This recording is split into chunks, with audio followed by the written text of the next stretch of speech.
Kulikuwa na shehi mmoja mcha Mungu, Sheikh Muhammad al-Habib, ambaye maisha yake yalijengwa juu ya kumkumbuka Allah kila siku bila kuchoka.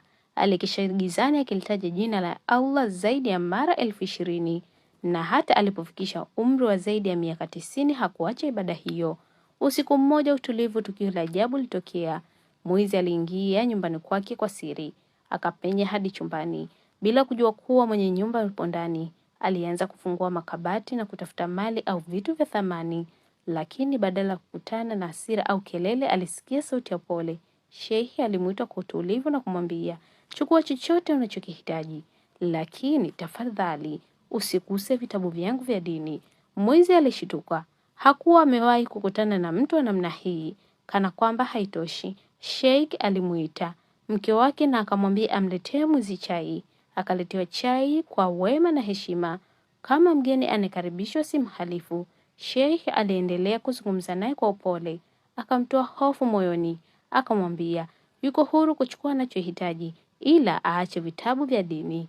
Kisha akaanza kumkumbusha kuhusu Allah, akamweleza kwa milango ya toba iko wazi na kwamba Mwenyezi Mungu ni mwingi wa rehema, husamehe kila anarejea kwake kwa dhati. Baadaye chakula kikaandaliwa.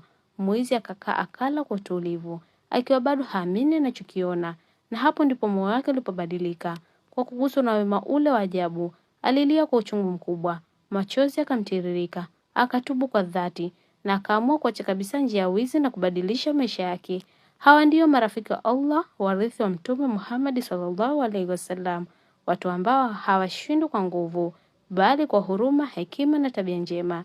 Mwenyezi Mungu atujalie tuwafuate katika nyayo zao, tuige wema wao katika jamii zetu, na tuishi kwa mwenendo unaowavuta watu wenye haki. Wema na huruma vina nguvu ya kubadilisha moyo na mtu kuliko ukali wa adhabu. Hili ndio funzo.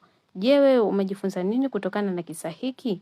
Na wewe ungekuwa katika nafasi ya shehi ungefanyaje kwa mwizi?